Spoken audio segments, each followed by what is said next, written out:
Chess olympiad தொடரில் India தங்கம் வென்றுள்ளது. அதனை அண்மை செய்தியாக பார்த்துக் கொண்டிருக்கிறோம். இதுகுறித்த முழு விவரங்களை வழங்க செய்தியாளர் சபரி நம்மோடு இணைப்பில் காத்திருக்கிறார். சபரி, வணக்கம். விவரங்கள் என்ன?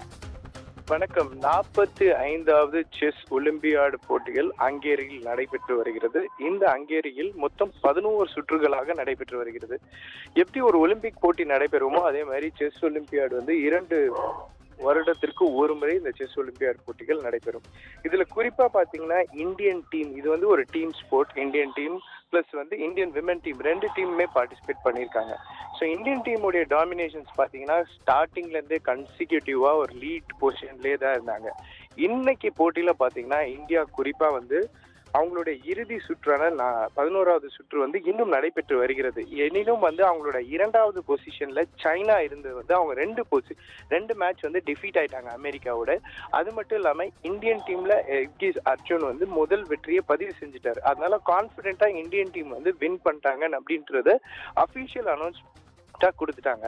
அதனால இந்தியன் டீம் வரலாற்றிலேயே முதல் முறையாக கோல்டு மெடல் அடிச்சு ஒரு புதிய சாதனை படைச்சிருக்காங்க. குறிப்பா நம்ம தமிழ்நாட்டில சேர்ந்த குகேஷ், பிரக்ஞானந்தா இந்த 2 பிளேயர்கள் டாமினேட் பண்ணி இந்த டோர்னமெண்ட்டை எடுத்துட்டு வந்திருக்காங்க. ஸோ அதுக்கு அடுத்தபடியா பாத்தீங்கன்னா இந்தியன் விமன் டீமும் நம்ம சாதாரணமா இட போட முடியாது. ஒரு டஃப் காம்படிஷன்ஸ்ல தான் போயிட்டு இருக்கு. ஸோ இந்த டஃப் காம்படிஷன்ஸ்ல கிட்டத்தட்ட அவங்களோட பாயிண்ட்ஸ் டேபிள் பாத்தீங்கன்னா க்ளோஸா இருக்கு. அதாவது ஒரு உதாரணத்துக்கு சொல்லணும்னா 17 புள்ளிகள்ல 2 டீமும், 15 புள்ளிகள்ல 2 டீம், அது மட்டும் இல்லாம 13 புள்ளிகள்ல ஒரு 4 டீம் அப்படின்னு ஸ்டாண்டிங்ஸ்ல இருக்கு. ஸோ அதனால விமனுடைய ஸ்டாண்டிங்ஸ்ல கிட்டத்தட்ட ரொம்ப டஃப்பான காம்படிஷன்ஸ்ல போயிட்டு இருக்கு. ஸோ குறிப்பா நம்ம சொல்லணும்னா இந்தியன் டீம்ல துரோணாஹலி ஹரிகா, வைஷாலி ரமேஷ் பாபு, திவ்யா தேஷ்முக் மற்றும் வனிதா அகர்வால் இந்த 4 பிளேயர் போட்டிடுறாங்க. அதுல இன்றைய போட்டியில இந்தியா அஜர்பைஜானோட மோதிட்டு இருக்காங்க. அதுல திவ்யா தேஷ்முக் ஃபர்ஸ்ட் அவங்களுடைய போட்டியை வெற்றி பெற்றிருக்காங்க. மொத்தம் மித்த இருக்கிற 3 பேருமே விளையாடிட்டு இருக்காங்க. அதே மாதிரிதான் இந்திய ஆடவர் அணியிலும் எர்கிஸ் அர்ஜுன் மட்டும் வெற்றி பெற்றிருக்காரு. மற்றவங்க எல்லாமே இன்னும் விளையாடிட்டு இருக்காங்க. ஸோ போட்டியோட முடிவு இன்னும் சரியாக வரல. ஆனா இதுக்கு முன்னாடி 10 சுற்றுகள் முடிவுல இந்தியா 10 போட்டிகள்ல விளையாடி 19 புள்ளிகளை பெற்றிருக்காங்க. சீனா 10 போட்டிகள்ல விளையாடி 17 புள்ளிகளும், ஸ்லோவேனியா 10 போட்டிகள்ல விளையாடி 16 புள்ளிகளும் பெற்றிருக்கு.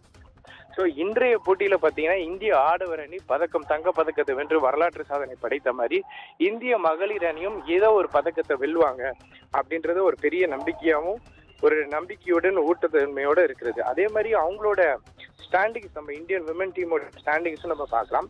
இந்தியன் விமன் டீம் கிட்டத்தட்ட இன்னைக்கு 11வது சுற்று விளையாடிட்டு இருந்தாலும் அவங்க 10 போட்டிகள் விளையாடி 17 புள்ளிகள். அதே மாதிரி கஜகஸ்தானும் 17 புள்ளிகள்ல இருக்காங்க. அமெரிக்கா மற்றும் போலாண்டும் 16 புள்ளிகளும், Spain, Armenia, Georgia, Hungary, Azerbaijan 15 புள்ளிகள்ல இருக்காங்க. ஸோ அதனால விமன் டீம் ரொம்ப டஃப் காம்படிஷன்ஸ்ல போயிட்டு இருக்கிறதுனால பதக்கப்பட்டியல நிச்சயமா இன்றைய விளையாடுற போட்டியில இந்திய மகளிர் அணியும் ஏதோ ஒரு பதக்கத்தை வெல்லுவாங்கன்ற ஒரு பெரிய நம்பிக்கையோட இருக்கிறாங்க. விவரங்களுக்கு நன்றி சபரி.